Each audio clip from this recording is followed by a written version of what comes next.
Hello అండి. TG POLYCET 2025 notification release అయింది. So, ఈ రోజు నుండి అంటే 24/6/2025 నుండి మనము ప్రాసెసింగ్ ఫీ పే చేయొచ్చు. సో, డిఫరెంట్ స్టెప్స్ ఎలా ఇన్వాల్వ్ అయింది కౌన్సెలింగ్ ప్రాసెస్‌లో చెప్పుకుంటే first of all we have to pay the processing fee. Processing fee వచ్చేసి ఎస్సీ, ఎస్టీ వాళ్ళకైతే రూ. 300 అండ్ అదర్ క్యాస్ట్ వాళ్ళకైతే రూ. 600 ఉంటుంది. సో, అది processing fee first of all pay చేయాలి. ప్రాసెసింగ్ ఫీ పే చేయాలంటే ఫస్ట్ tgpolicy.nic.in వెబ్‌సైట్‌కి వెళ్ళండి. ఓకే. వెబ్‌సైట్‌కి వెళ్ళిన తర్వాత దాంట్లో పే ప్రాసెసింగ్ ఫీ ఉంటుంది.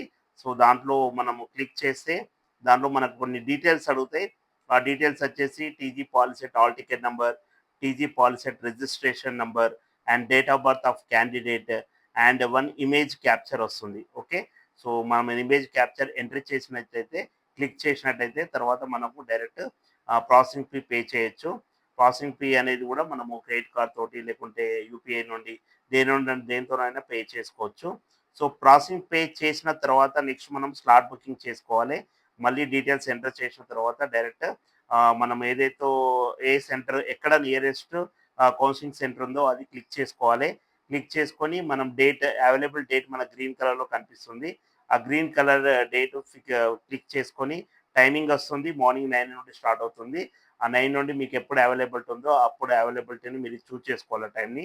స్లాట్ బుక్ చేసుకొని ఓకే అంటే యెస్ అని వస్తుంది. యెస్ క్లిక్ చేసుకుంటే మీకు డైరెక్ట్ స్లాట్ అనేది బుక్ అవుతుంది. స్లాట్ బుక్ అయిన తర్వాత ఆ స్లాట్ బుకింగ్ పేపర్ అనేది ప్రింట్ తీసుకోండి. ఆ ప్రింట్ తీసుకొని దాంట్లో మీ నేము, మీ hall ticket number, date of birth, okay, mobile number enter చేసుకొని మీకు ఏదైతే కౌన్సెలింగ్ సెంటర్ పెట్టారో అక్కడికి సర్టిఫికేట్ వెరిఫికేషన్‌కెళ్ళాలి. సో, సర్టిఫికేట్ వెరిఫికేషన్‌కి compulsory all original certificates along with 2 minimum 3 xerox sets తీసుకోవాలి.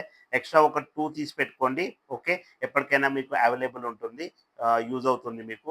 సర్టిఫికేట్ తీసుకుంటే నెక్స్ట్ మన స్కాలర్‌షిప్ అప్లై అప్పుడు అలాంటప్పుడు యూజ్ అవుతుంది. సో, కాబట్టి మినిమమ్ 2 సెట్స్ అయితే అక్కడికి తీసుకొని వెళ్ళాలి కౌన్సెలింగ్ సెంటర్‌కి.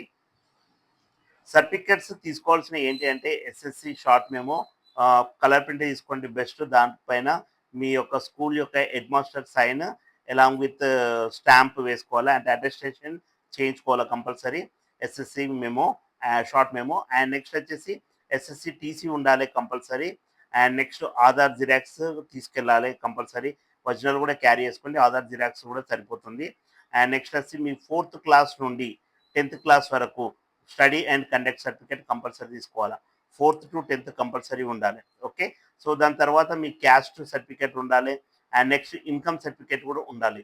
ఇన్‌కమ్ సర్టిఫికేట్ గుర్తుంచుకోండి కంపల్సరీ మీ ఫాదర్ ఇన్‌కమ్ ప్రూవ్ చేసేటట్టు ఉండాలి. అంటే మీ ఫాదర్ నేమ్ స్టార్టింగ్ రావాలి. ఫాదర్ ఆఫ్ యువర్ నేమ్ ఉండాలి. కింద ఫోటో అనేది మీదే వస్తుంది. అంటే మీదే కాకపోతే ఏంటంటే మీ ఫాదర్ ఇన్‌కమ్ అనేది తక్కువ ఉంది కాబట్టి మీకు ఫీ రియంబర్స్‌మెంట్ వర్తిస్తుందనేది చెప్పడానికి కంపల్సరీ ఫస్ట్ మీ ఫాదర్ నేమే ఉంటాడు చూసుకోవాలి. చాలామంది పిల్లలేందంటే వాళ్ళది ఇన్‌కమ్ అన్నట్టు చూసుకోరు. అంటే వాళ్ళ నేమ్ ఫస్ట్ వచ్చి తర్వాత ఫాదర్ నేమ్ వస్తది. అలా రావద్దండి. అలా వస్తే ఏందంటే మీ ఇన్‌కమ్ మీరు సంపాదించే ఇన్‌కమ్ అని ఉంటుంది దానికి అర్థం. సో, కాబట్టి అది రాంగ్ అవుతుంది. మీకివ్వరు. కాబట్టి మళ్ళీ మీరు చేసుకోవాల్సొస్తది. మళ్ళా ప్రాబ్లమ్ అయితది. మళ్ళీ వెరిఫై చేసిన తర్వాత మళ్ళీ తర్వాతొచ్చి అంటే మీకు రిజల్ట్స్ వచ్చినంక మళ్ళీ అప్‌డేట్ చేయించుకోవాల్సొస్తది. ప్రాబ్లమ్ అవుతుంది ఫీ రియంబర్స్‌మెంట్ దగ్గర. కాబట్టి ఇది మాత్రం కంపల్సరీ చూసుకోవాల్సి ఉంటుంది. ఓకే. సో, మళ్ళీ వీటితో పాటు మీరు Polycet, hall ticket and Polycet registration form compulsory తీసుకోవాల్సొస్తది. అండ్ ర్యాంక్ కార్డ్ ఈ 3 కూడా compulsory. Polycet, hall ticket, rank card and registration form ఈ 3 కూడా కంపల్సరీ ఉండాలి. ఓకే. సో, ఇవన్నీ original certificates along with xerox sets కూడా తీసుకొని వెళ్ళాల్సొస్తుంది కౌన్సెలింగ్ సెంటర్‌కి. సో, వన్స్ కౌన్సెలింగ్ మనకు ఏదైతే స్లాట్ బుకింగ్ చేసిన డేట్ అయిపోయిన తర్వాత వెళ్ళిన తర్వాత మనకేం నెక్స్ట్ వచ్చేసి క్యాండిడేట్ రిజిస్ట్రేషన్ ఉంటుంది. సేమ్ మళ్ళీ వెబ్‌సైట్‌కి వెళ్ళాలి. tgpolicy.nic.inకెళ్ళి దాంట్లో క్యాండిడేట్ రిజిస్ట్రేషన్ ఉంటుంది. క్యాండిడేట్ రిజిస్ట్రేషన్ చేసుకున్న తర్వాత మనము లాగిన్ అవ్వాలి. సో, లాగిన్ అవ్వడం దేనికంటే వెబ్ ఆప్షన్ ఎంట్రీకి లాగిన్ కావాలి. ఓకే. సో, వన్స్ లాగిన్ అయ్యి మనము వెబ్ ఆప్షన్స్ అనేది ఎంట్రీ చేసుకోవాల్సి ఉంటుంది. ఎంట్రీ చేసుకొని మళ్ళీ ఫ్రీ చేసుకోవాల్సి ఉంటుంది. ఓకే. మనకు ఛాన్స్ చాలా రోజులుంది. ఫస్ట్ వరకు ఉంది వెబ్ ఆప్షన్స్ ఫ్రీ చేసుకునేది. సో, ఎలా చూజ్ చేసుకోవాలి కాలేజ్ అంటే based on your interested branch or interested college. కొంతమంది అనుకుంటారు ఈ కాలేజ్‌లో ఏ బ్రాంచ్ అయినా పర్లేదు అనుకుంటారు. కొంతమంది ఏమనుకుంటారంటే ఈ బ్రాంచే ఏ కాలేజ్‌లో వచ్చినా పర్లేదని అనుకుంటారు. So, same top priority college and top priority branch మీరు చూజ్ చేసుకోవచ్చు. సపోజ్ ఫస్ట్ ఒక 1 కాలేజ్ ఏ కాలేజ్ అనుకోండి. ఏ కాలేజ్‌లో మీకు సపోజ్ ఒక ఎక్స్ బ్రాంచ్ ఇంట్రెస్ట్ ఉందనుకుంటే you take that one as the first one. And next b కాలేజ్‌లో సేమ్ ఎక్స్ బ్రాంచ్ ఇంట్రెస్ట్ ఉంటే same you take the second option as the b college same x branch. Suppose c కాలేజ్‌లో x branch అంటే next c. అలా 1, 2, 3 అలా చేసుకుంటూ పోవాలి. లేదనుకోండి suppose ఒకటే కాలేజ్‌లో మీకు డిఫరెంట్ బ్రాంచెస్ ఏదైనా పర్లేదనుకోండి. First x college x branch అనేది ప్రిఫరెన్స్ చేశారు. Next y branch. తర్వాత జెడ్ బ్రాంచ్. ఆ విధంగా 1, 2, 3 కూడా ప్రిపేర్ చేసుకోవచ్చు. మీ ఇంట్రెస్టెడ్ ఎలా తీసుకుంటే అలా. Either you take as the branch as the preference or college as the preference here. అలా మీరు ఆప్షన్స్ అనేది ఎంట్రీ చేసుకోవాలి. ఆప్షన్స్ ఎంట్రీ అయిపోయిన తర్వాత నెక్స్ట్ మీకు డైరెక్ట్ రిజల్ట్స్ వస్తుంది. ఓకే. వెబ్ ఆప్షన్స్ రిజల్ట్స్ వచ్చిన తర్వాత మీకు ఇంట్రెస్టెడ్ అయితే సెల్ఫ్ రిపోర్టింగ్ కొట్టేసి కాలేజ్‌లో జాయిన్ కావచ్చు. లేదు ఈసారి సెల్ఫ్ రిపోర్టింగ్ చేసి దీన్ని సేవ్ చేసుకొని నెక్స్ట్ వేరే కాలేజ్ కూడా పెట్టుకునే అవకాశం కూడా ఉంటుంది. ఇప్పుడు అలా చేయాలంటే ఏం చేయాలంటే కంపల్సరీ చాలాన్ కట్టుకోవాలి first of all. Okay.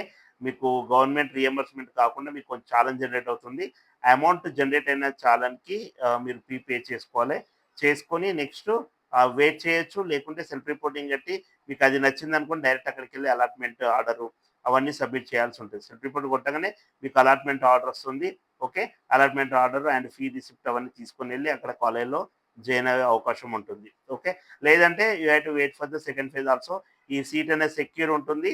Next ఇదే సీట్ కావాలంటే మీరు ఆప్షన్స్ ఎంటర్ చేయాల్సిన అవసరం లేదు. లేదు ఇంకా టాప్ కాలేజ్ పెట్టుకోవాలంటే ఓన్లీ మీకు దీనికంటే best college are best branch అనేటి నెక్స్ట్ ఆప్షన్ నెక్స్ట్ కౌన్సెలింగ్‌లో పెట్టుకోవచ్చు. సో, దాంట్లో ఒకవేళ వచ్చిందనుకోండి దాంట్లో ఒకవేళ వస్తే మీకు ఆహ్, అప్పుడు చేంజ్ చేసుకోవచ్చు. ఈ చాలన్ అనేది అటు కన్వర్ట్ అయిపోతుంది. ఓకే. సో, లేదు అంటే ఇదే యాజ్ యూజువల్ ఉంటుంది. ఓకే. సో, ఈ విధంగా ఉంటుందండి ప్రాసెస్. ఓకే. సో, నెక్స్ట్ ఇంకోటేందంటే మీరు కాలేజ్ వైడ్ మీరు ఏ బ్రాంచెస్ ఉన్నాయి, ఎంత ఫీ అనేది కూడా మీరు చూసుకోవచ్చు. ఓకే. మీరు సేమ్ టీజీపాలిసెట్.ఎన్‌ఐసీ.ఇన్‌లో ఇన్‌స్టిట్యూషన్ ప్రొఫైల్ ఉంటుంది. సో, దాన్ని క్లిక్ చేస్తే మీకు అన్ని కాలేజెస్ యొక్క ప్రొఫైల్స్ ఉంటాయి. అంటే ఆ ఫీ స్ట్రక్చర్ ఎంత, ఎప్పుడు ఎస్టాబ్లిష్డ్ అయింది, దాంట్లో ఏ ఏ బ్రాంచెస్ ఉన్నాయి అవన్నీ కూడా మీకు డీటెయిల్స్ వస్తాయి. ఓకే. సో, ఇదండి టీజీ పాలిసెట్ యొక్క కౌన్సెలింగ్. ఓకే. సేమ్ ఎప్పుడైతే మీకు సీట్ అలాట్‌మెంట్ అయిందో సేమ్ మీ డీటెయిల్స్ తోటి లాగిన్ ఐడీ, పాస్వర్డ్ తోటి మళ్ళీ డేట్ ఆఫ్ బర్త్ తోటి లాగిన్ హాల్ టికెట్ నంబర్ తోటి లాగిన్ కావాల్సి ఉంటుంది. లాగిన్ అయ్యి సేమ్ మళ్ళీ మీకు సీటు కన్ఫర్మేషన్ అని ఉంటుంది. దాన్ని సెల్ఫ్ రిపోర్టింగ్ కొట్టుకోవచ్చు. ఫస్ట్ యాక్సెప్ట్ పేమెంట్ తీసుకుంటుంది. ఫీ పే చేసిన తర్వాత నెక్స్ట్ మీరు యాక్సెప్ట్ జాయినింగ్ అని పెట్టుకోవాలి. అప్పుడు సెల్ఫ్ రిపోర్టింగ్ అనేది వస్తుంది. ఓకేనా? So, wish you all the best. Thank you very much.